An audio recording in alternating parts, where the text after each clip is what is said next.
Hi, and welcome to The Fault Line, a CMG consulting podcast exploring the pivotal moments where business strategy meets real-world pressure. I'm here once again with my co-host, Kim Scribner. Always a joy to hold these conversations together with her. And we've got a terrific guest today. Vicki Greene is with us, a growth guru and all-around smart human being. I'll pass it over to you, Vicki. Just give us a little background before we shift into today's topic. Yeah, well, I'm Vicki Greene, as you mentioned, and I spent 13 years as the CEO of GED Testing Service, and then recently just joined an organization called Pace AI.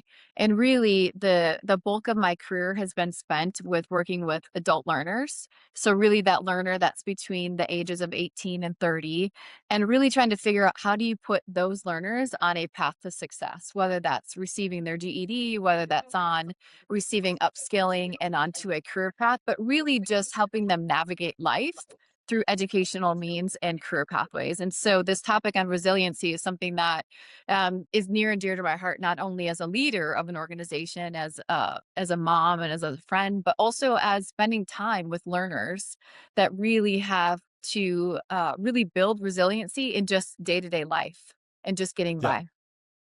Yeah. Love that. Love that. And you've already queued it up. Our topic for today is being resilient and building that resiliency. And for me, it's a passion because I think everybody can benefit from it. And we don't necessarily dig into it as almost a subject matter, but there are methods and there are ways to build that resiliency. So Kim, do you want to get us kicked off here and lead us into the conversation we're about to have? Yeah, absolutely. I think for me, resiliency rings true, especially coming from my background as an agile coach and teaching organizations how to be ready to pivot. As we like to say, it's not the plan, it's the planning and the muscle of being able to plan. And I think resiliency has a lot to do with that, right? It gives us the opportunity to be able to change as the environment changes around us.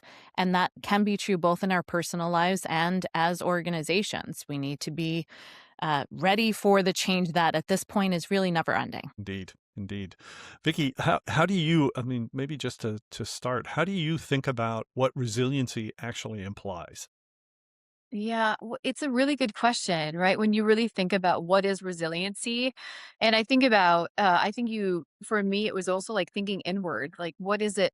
What is my resiliency? Like, how do I build it? What does it look like? And it started when I met with Kim and started talking about this topic. It really makes you reflect on where do I see it in my daily life? And I think we all look at challenges that we've been through to say, what is it that I did? How did I get through it? And what was it that made me push through? And I think when I think about that and I think about me as an individual, it was like chunking up times in my life that were really difficult. And so, like, what did I do? And what was it that I did? And I think what it comes down to is like, how do you really feel what is happening to you at the time? And how do you not just push it aside and say, I'm just going to keep going and not think about it? But resiliency is like, no, I need to pay attention to what's happening right now and to the pain that's happening. And, there's times in my career where, maybe I was working with really tough people, or maybe there was a really stressful situation.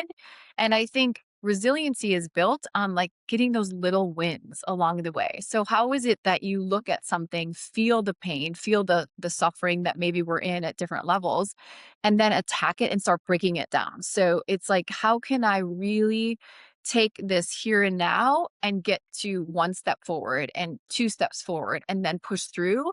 And then it feels like once you get through that problem, that challenge, that person, then now you take that learning into the next challenge that you're faced with. And so you start building that confidence, because when you have the mentality of there is no turning back, there is no failing, and I'm just going to go through this no matter what, I think your resiliency just starts naturally building up, that we've all had.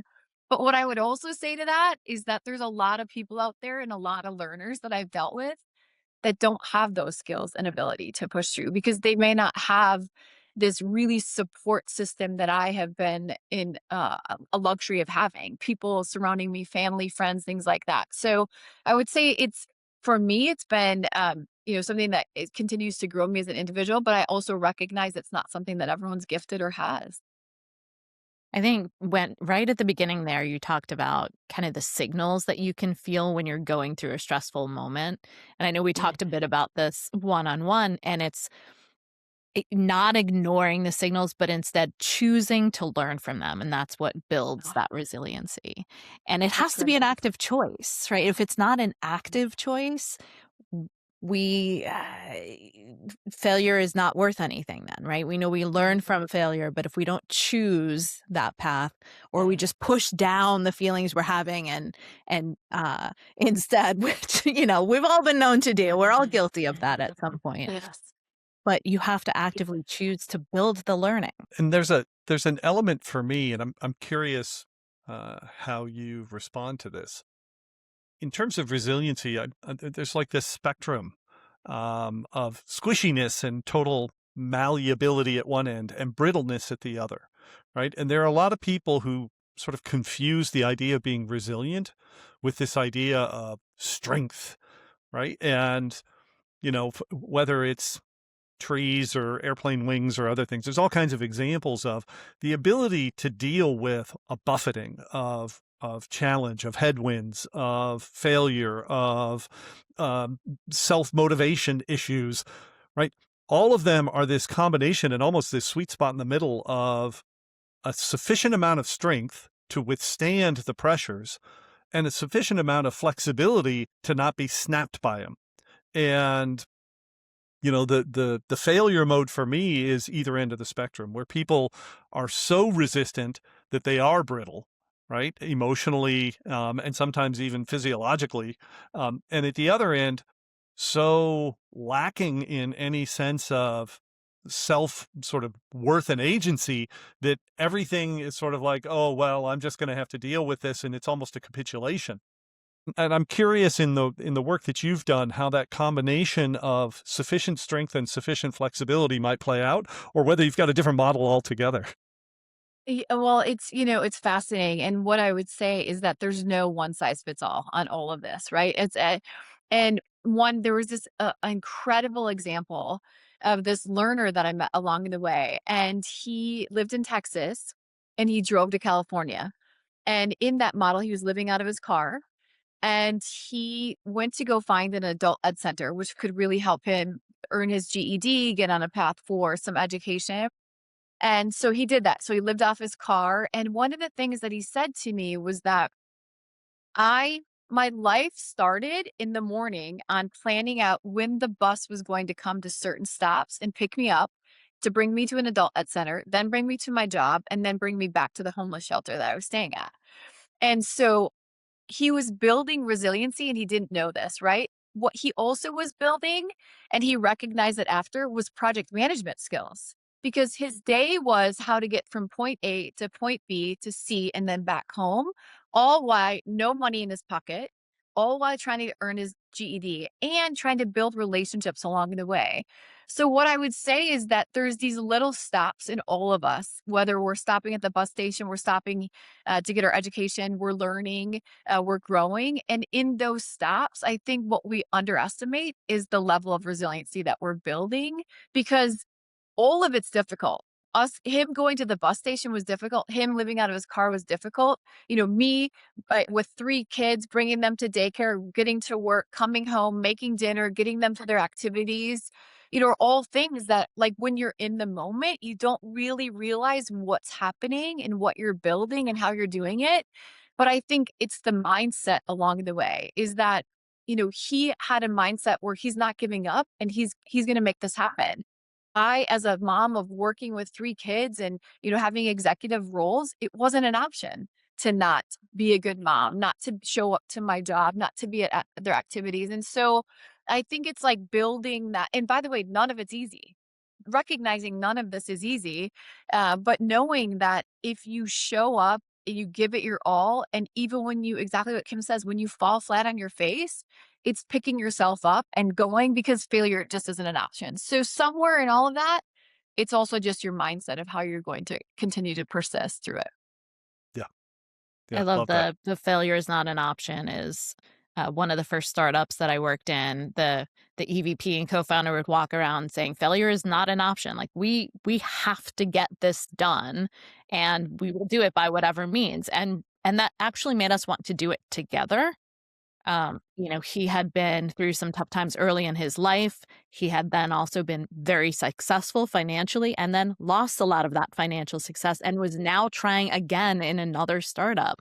And that's actually the company Yeah. that we sold to the company that Vicky and I worked for together. So fun. Yeah. Yeah. So success was what came out of that story. But I think when you approach things as failure is not an option, you find a way, right? You weave your path in by whatever means necessary. Gary, you were talking earlier about bending and kind of being flexible. I'm working with a client right now who we just started a ways of working transformation for. And he was talking about how it being spring was such a great time in his mind to start a transformation because he was thinking about tree limbs and how they absorb water and they are flexible, but they don't bend. And that analogy is very visible, right? And you can visualize that for yourself and that is resiliency in Yeah. an image. Yeah. Yeah. And there's an aspect of what you touched on, both of you, and this failure is not an option.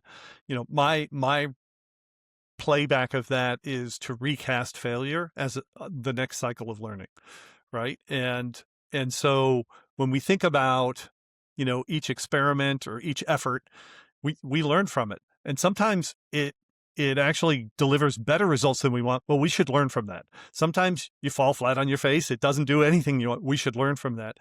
And in working with startups in the past, what I've tried to encourage is think about your learning cycles and how you approach the task at hand. And this is where the flexibility comes in.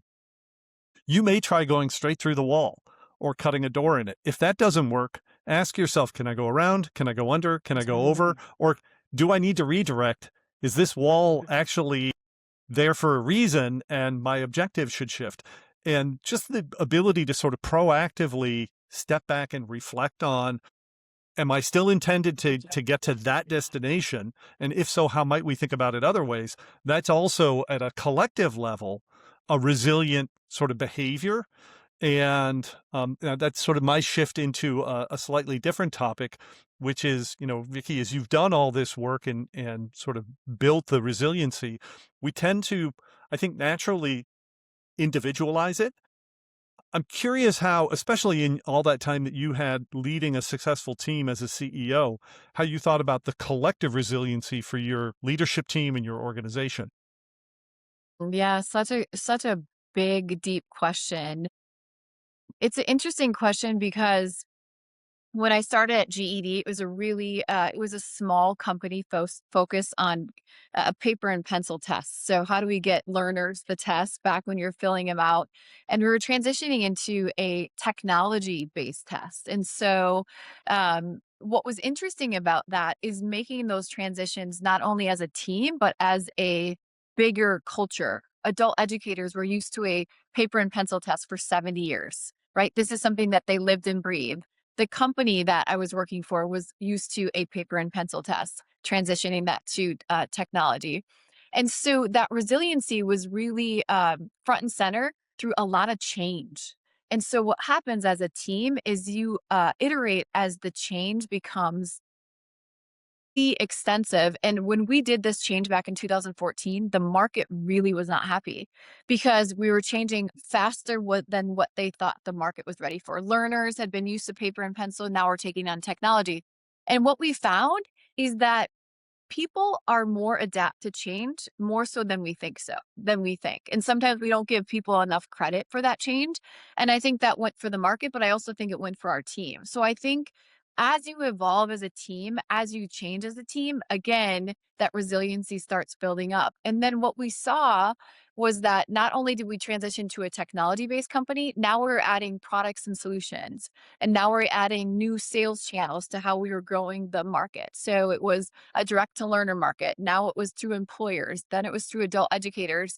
And so what I would say is that the way to do that is, everyone's at the table through resiliency, through change. And so, what we focused on is everyone has a seat at the table, everyone has a voice at the table. And some voices are more challenging than others, some voices have more solutions than others. But I think it's exactly what we've been talking about is that we all learned, even from the maybe the naysayers in that market to the, go getters, and we're going to make this happen at all costs, is that we're all evolved together. And then what you find with teams is that everyone wants to be part of the winning team. And the ones that don't, they end up falling off, right? They just fall off because it's just not maybe in their wheelhouse. Maybe they don't have the same level of resiliency. Maybe they don't have the same level of failure is not an option. And so you start building a culture where people join or they ultimately leave. So Yeah, I many think themes there. people will opt out, right? Whether That's right. silently or actively, they'll opt out of the change. I'm curious if you think back to when you first started that kind of transition and evolution at GD. Can you think of anything that you specifically did as a leader to help make the environment a fertile ground for change? Yeah, I think there's a lot of things. I think my team did an amazing job of creating the foundation of what we needed to talk about on a regular basis. Like, what were the things that were really bothering people? And so it really started with listening, like the groundswell up, because I think that's sometimes what we forget to do is that we want to listen to the noise in the external market, and we want to listen to maybe this shiny thing that's happening, but actually listening to your team is the first. And I think one of the things that we did as a leadership team was really listen to the employees first. Is what were the pain points? What were the things that were really holding them back? And what was stressing them out? Because they're the ones on the front lines talking to the clients, to the adult educators, to the learners. And so what was that feedback? And so I think we did that really well. Listen. And then based upon that listening, evolving and, again, and falling on our face and learning the hard way and, taking more roundtables, getting people at the table to have a voice, to listen to the voices and take all the voices in. Just to play back a couple of things that I've heard over the last few minutes, and I'll start at the end there. This idea of listening and, my words, creating a safe space for people to contribute, Yeah, that's because right. they perceive that they're being heard and that their actions being taken. And I think, sort of bolted to that is this idea of asking for help. In one of our Yeah. prior episodes, we talked about sometimes seeking out your greatest skeptic early in a process to get that perspective. And, the implication in that conversation was that will build resiliency because you understand where the critiques are coming from. You can learn from it, you can adjust, etc. And I think if I were to add something back in and for sort of our next phase here, it's the concept of asking for help as Yes. a strength rather than Mhm. as a weakness, because I think that is fundamental to us. We're social critters. We Mhm. don't exist in isolation other than on rare occurrences. And there's probably a monk on a remote island standing up and shaking his fist at me right now saying, I'm all by myself. But generally, that ability to sort of feel comfortable enough to say, hey, I could use some help. How does that play in as you, again, think through helping guide a team towards performance of, a difficult task? I think this is a really, really powerful question because I think what I've seen over my career is some people don't get this right. And this is where you start seeing really dismantled teams. The way that I look at it, and not everyone's a sports fanatic and not everyone's a sports analogy, but in my family we're basketball players, right? And so when I think about the starting five, you have a point guard and then you have very specific roles on your team, right? You're never going to have me, who grew up as a post, who was down below the basket, be a point guard.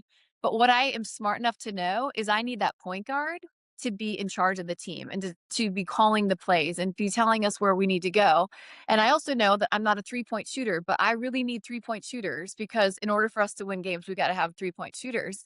And then so you have this starting five that's really critical, and every single one of them has a role on the team. In order for us to win the game at hand and then the games in the future, we have to have roles. But the power is also in the bench. right? And not everyone can be a starting five, but where the power comes in is that bench is critical. And they're critical because they're helping prepare the starting five. So they're preparing us, and they're also providing feedback because they're on the sidelines seeing things that we don't always see. And so again, I think to answer your question is that this is everyone has a role. Everyone needs to show up and execute on their role. And then it's up to the coach to make sure that they're getting the best from every single player. I think inherent in that is also what Kim touched on about the optionality, people opting in versus opting out. And Mhm. in the work that we do with leaders, this is a sort of a fundamental truth for us is if you're compelling people into a behavior, you're not getting the best of them. Going back to what you were talking about. If you give them the choice, some may say, I'm not bought in. Okay, this has been good, and you either find a different spot for them or they choose a different path. But this idea of allowing people to see the vision and to buy into and to just build on your basketball analogy, like this is how we win. And right. And I think that's a crucial factor to it. And again, it's that buy-in that provides the resiliency in process, mid-game, or in the middle of a sprint for development, or as we're trying to come up with a new value proposition or transition to a new technology, to say, listen, we're still focused on getting there. Right. Yeah, So we got, maybe the method right now, maybe the 3 points aren't dropping. So can we dish the ball into the post? Right. Is there a that's right. different way to get to where we want to be? And that to me is just a terrific example of being resilient in the flexible sense, right? That's right. We got to make a shift in order to achieve. I That's right. think That's just exactly right. hitting on something that was kind of embedded in what Vicky said, which is uh, good leaders have the answers. Great leaders know that they don't have all the answers, and they surround themselves with people that will help them get there. One of the best leaders I ever had wasn't particularly good at doing what my job was as his employee, but he knew how to hire great people. That's right. And building that bench, what Vicky was talking about, is a huge part of being a great leader. And what I would say is that it's so true, and I think not everyone can be starting five. Like not everyone's going to be out in the market. Not everyone's going to get the game winner. Not everyone's going to get like the award at the end of the day. But every single player on the team is critical in order to win the game today and then to win the game the next game. Because what we all know as leaders is that you're not just preparing for the game today, you're preparing to get to the NBA championship or the NCAA championship, which means lots of different games. And what you did to win the game today could be a completely game plan for the game that's tomorrow. And so it's like being able to shift that and change that. And that for every player to see that they're part of the win and they're part of the loss. Like both are critical to a culture of resiliency, to a culture that belongs and to feels like they've bought in. Yeah, I could get behind that one all day. Mutual accountability on a team is something Yes, that I could talk on a stage about because I it is know. Mhm. critically important to not as we shift from individual contributors who, you get performance reviews usually based on an individual basis to a team-based environment where you Mhm. fail or succeed together. That's right. Yeah. That's right. And Exactly. that's a big part of the sort of opt-in mode of what are we here to achieve, right? And this is where, for better or for worse, the sports analogies are very helpful because many of us have watched coverage of a team where there's a superstar playing for the superstar, not playing for the team's success. And at the other end of the spectrum, a collective group of people who are clearly bought in, and maybe none of them stands out as much, but that buy-in and that bond creates the resilience and the sort of scrappiness to figure things out and achieve championships. And you know, as human beings, we love underdogs. We love comeback stories. We love the sort of byline that says never expected, but actually did. And whether Mhm. that's, Mr. Irrelevant, the last pick in the NFL draft, or it's a Cinderella team in the NCAA basketball tournament, the lessons to be learned in many of those cases come right back to this theme of being resilient. And I'm curious also, and this might be a more personal question, Vicki, when you reflect on all of the things that you've achieved, there were probably some moments where there was self-doubt creeping in. How do Mhm. you personally sort of rejuice that self-belief and that optimism and that, energy to then get up, dust your knees off, and move forward with the next step? Yeah, um, a year ago, I was in a really challenging situation, personally and professionally. I had just completed a really strong year at GED, really strong year, both from an impact and from just an overall team perspective. We were just, on, I think, cloud nine on a successful year. We had launched some cool technology to our learners for the first time. And I transitioned to a new role, a role that I knew was very different from what I had been doing at GED. You're leading a mission. You're really focused on changing lives every single day. And the new role that I was moved into was really around growth. So enterprise growth, achieving growth in at scale in an education way, which was still, from my perspective, a mission. And what I found is it was not a good fit. It wasn't a good fit for me personally, it wasn't a good fit for me professionally, there was lots of challenges, and I found myself really struggling with my choices. Why did I make this choice when I knew deep down it probably wasn't a good fit for me? I would say I had challenges in the coach, like who was coaching me, who was making decisions, and I couldn't really buy into the direction of where it was headed, and, it ultimately ended, and it ended in a way that, forced me to reflect in a way that I hadn't had to in a long time.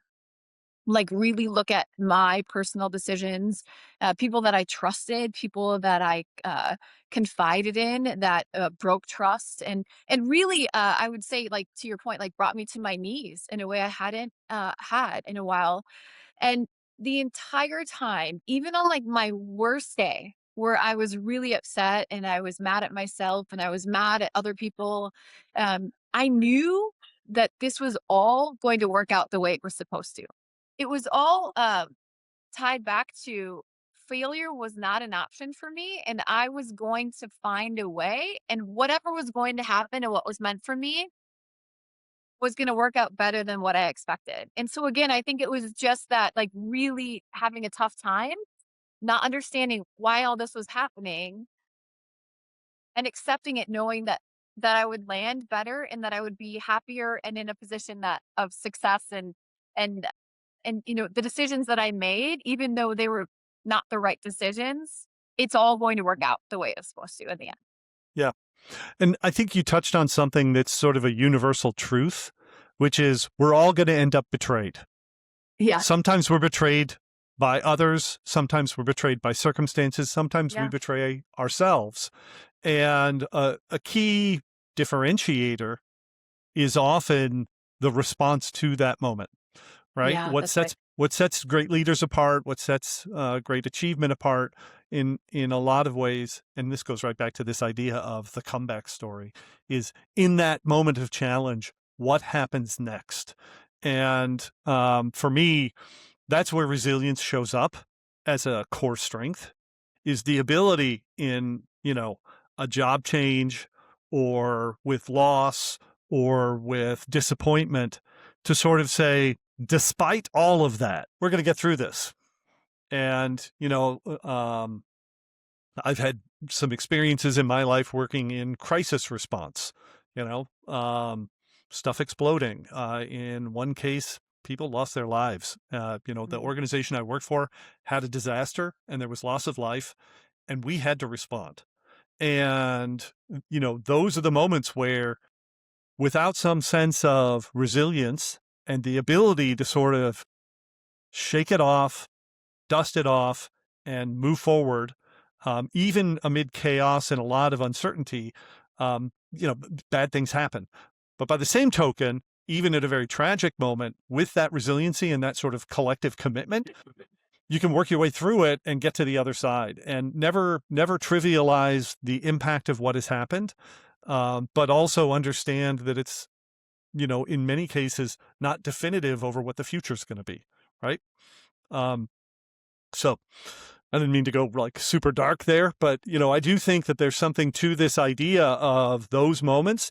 That's where all the muscles you were talking about building, all of those little examples. I love the example of the gentleman, working out, okay, here are today's logistics, Yeah. because, that day to day handhold, foothold here, I'm going to do this today. And at the end of the day, I did it. And that provides the energy to do it again the next day. That works over time, just like athletic training builds conditioning over time. Well, and it's so interesting. Someone said to me as I was going through it, they said, "You needed something. You needed to go through a storm. Life has been too easy for you." And I thought that was so fascinating that they looked at my life as easy. And it wasn't that they were saying your life is easy. What they were saying is you're ready for the next. And so you got to go through a storm to get to the other side to really appreciate where you're headed. And I think that that's the other thing, and that's the advice that I would give people is that we all go through storms. We all go through these ups and downs in our lives. And it's those that make us, number one, appreciate what we have and who we are. It also starts showing you who are the really important people in your life that you lean on in times of trouble. And then again, without even knowing it, we're building this resiliency and confidence in ourselves and our skills and abilities as well. I love that. I love that. That's almost an underline on this whole conversation. So I'll finish from my perspective with one last element.